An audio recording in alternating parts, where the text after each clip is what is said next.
Shalom, shalom, preciosas! Sejam todas bem-vindas ao canal Crescendo em Torá.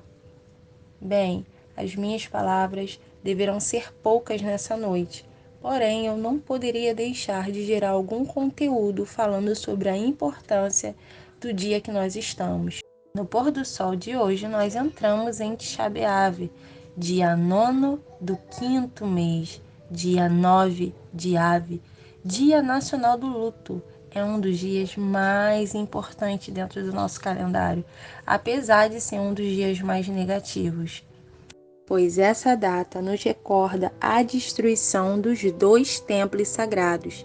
E segundo os nossos sábios, não somente a destruição dos 2 templos sagrados, que já é por si uma grande tragédia para o nosso povo, mas nesse mesmo período, ao longo do tempo, muitas outras situações tão trágicas quanto a derrubada e destruição do templo ocorreram nessa mesma data ou nesse período.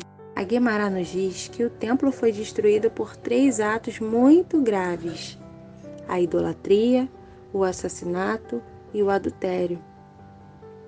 Muito importante refletirmos na data de hoje como anda o nosso comprometimento com as mitzvot do nosso Deus.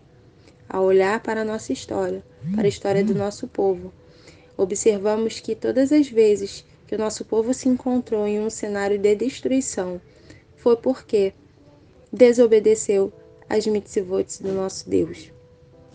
Os nossos sábios vão dizer que o motivo da destruição do 2º templo foi a Sinat Hinam, o ódio gratuito. E uma das formas de vencer o ódio gratuito é exercer exatamente o oposto, que é o Ahavá Hinam, o amor gratuito.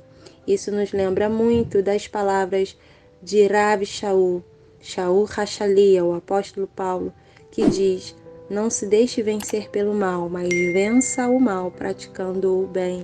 Uma outra citação, Shaul Hachalia confirma a Torá em dizer que aquele que sabe que deve praticar o bem e assim não realiza, transgride a lei.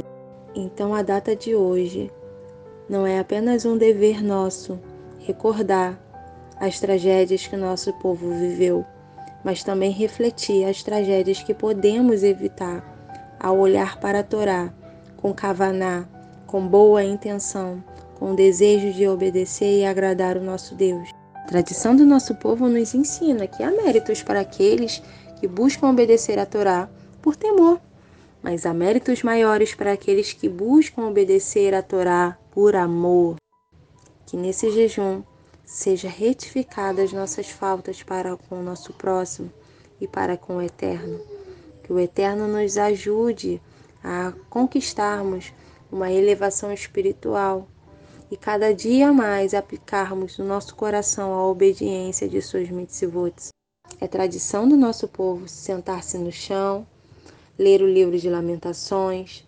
O livro de Jó também é um livro muito propício para o dia de hoje, assim como partes do livro do profeta Daniel.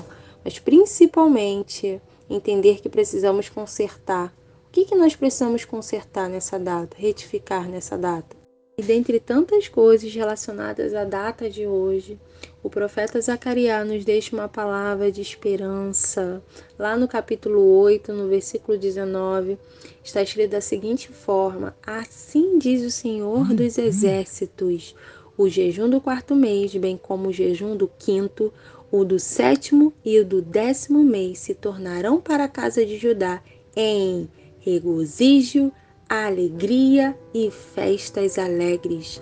Amai, pois, a verdade e a paz. Hoje nós jejuamos em sentido de luto, porém, quando o nosso Mashiach se manifestar, essa mesma data que hoje é luto, será alegria, regozijo e festas alegres. Assim eu quero desejar a todos um jejum tranquilo, que o objetivo dessa data seja alcançado, que a gente entenda o que nós precisamos consertar e que seja retificado todas as nossas faltas. Dizon Kal Lekulam. Um bom jejum a todos, até a próxima.